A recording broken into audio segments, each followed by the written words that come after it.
کشمیر میں سردیوں کے آغاز سے قبل بجلی نرخوں میں 20% اضافے کی تجویز دی گئی ہے۔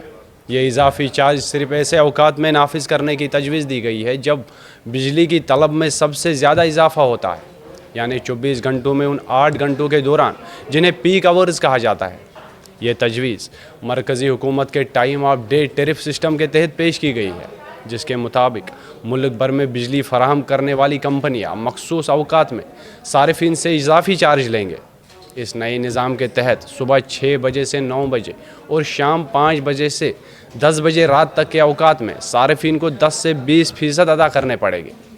کشمیر پاور ڈیولپمنٹ کارپوریشن نے جوائنٹ الیکٹرسٹی ریگولیٹری کمیشن سے 20% اضافی ٹیرف کی اجازت دینے کی درخواست کی ہے۔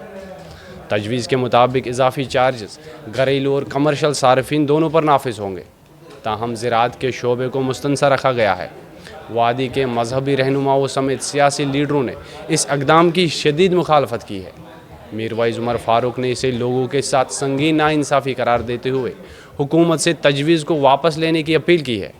انہوں نے کہا لوگ پہلے ہی معاشی بحران کا سامنا کر رہے ہیں اور سردیوں میں اضافی بجلی ٹیرف عوام پر مزید بوجھ ڈالے گا۔ پیپلز ڈیموکریٹک پارٹی کے رکن اسمبلی وحید الرحمان پرہ نے تشویش کا اظہار کرتے ہوئے کہا کہ یہ فیصلہ عوام کے حق میں نہیں ہے اور اس سے عام کشمیریوں کے لیے زندگی گزارنا اور بھی مشکل ہو جائے گا۔ انہوں نے حکومت کو یہ فیصلہ نافذ کرنے سے قبل عوام کی حالت کا جائزہ لینے کا مشورہ دیا۔ انہوں نے اس تجویز کی مذمت کرتے ہوئے کہا کشمیر میں بجلی کوئی لگژری نہیں بلکہ ضرورت اور مجبوری ہے۔ اپنی پارٹی کے صدر اور سابق وزیر الطاف بخاری نے بھی اسے سری ناانصافی قرار دیا ہے۔ حکمران جماعت نیشنل کانفرنس کے ترجمان تنویر صادق کا کہنا ہے کہ کشمیر میں بجلی آرام و آسائش نہیں بلکہ ضرورت ہے۔ عمر عبداللہ کی زیر صدارت جموں کشمیر حکومت اس طرح کے فیصلے عوام پر تھوپنے کی ہرگز اجازت نہیں دے گی۔ کشمیر میں سردیوں کے آغاز سے قبل بجلی نرخوں میں 20% اضافے کی تجویز دی گئی ہے۔ یہ اضافی چارج صرف ایسے اوقات میں نافذ کرنے کی تجویز دی گئی ہے جب بجلی کی طلب میں سب سے زیادہ اضافہ ہوتا ہے، یعنی 24 گھنٹوں میں ان 8 گھنٹوں کے دوران جنہیں پیک آورز کہا جاتا ہے۔ یہ تجویز مرکزی حکومت کے time of day tariff system کے تحت پیش کی گئی ہے، جس کے مطابق ملک بھر میں بجلی فراہم کرنے والی کمپنیاں مخصوص اوقات میں صارفین سے اضافی چارج لیں گے۔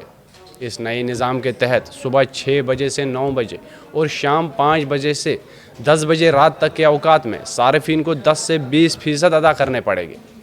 کشمیر پاور ڈیولپمنٹ کارپوریشن نے جوائنٹ الیکٹرسٹی ریگولیٹری کمیشن سے 20% اضافی ٹیرف کی اجازت دینے کی درخواست کی ہے۔ تجویز کے مطابق اضافی چارجز گھریلو اور کمرشل صارفین دونوں پر نافذ ہوں گے، تاہم زراعت کے شعبے کو مستثنی رکھا گیا ہے۔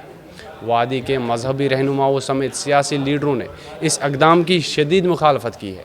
میروائز عمر فاروق نے اسے لوگوں کے ساتھ سنگین ناانصافی قرار دیتے ہوئے حکومت سے تجویز کو واپس لینے کی اپیل کی ہے۔ انہوں نے کہا لوگ پہلے ہی معاشی بحران کا سامنا کر رہے ہیں اور سردیوں میں اضافی بجلی ٹیرف عوام پر مزید بوجھ ڈالے گا۔ پیپلز ڈیموکریٹک پارٹی کے رکن اسمبلی وحید الرحمان پرہ نے تشویش کا اظہار کرتے ہوئے کہا کہ یہ فیصلہ عوام کے حق میں نہیں ہے اور اس سے عام کشمیریوں کے لیے زندگی گزارنا اور بھی مشکل ہو جائے گا۔ انہوں نے حکومت کو یہ فیصلہ نافذ کرنے سے قبل عوام کی حالت کا جائزہ لینے کا مشورہ دیا۔ انہوں نے اس تجویز کی مذمت کرتے ہوئے کہا کشمیر میں بجلی کوئی لگژری نہیں بلکہ ضرورت اور مجبوری ہے۔ اپنی پارٹی کے صدر اور سابق وزیر الطاف بخاری نے بھی اسے سری ناانصافی قرار دیا ہے۔ حکمران جماعت نیشنل کانفرنس کے ترجمان تنویر صادق کا کہنا ہے کہ کشمیر میں بجلی آرام و آسائش نہیں بلکہ ضرورت ہے۔ عمر عبداللہ کی زیر صدارت جموں کشمیر حکومت اس طرح کے فیصلے عوام پر تھوپنے کی ہرگز اجازت نہیں دے گی۔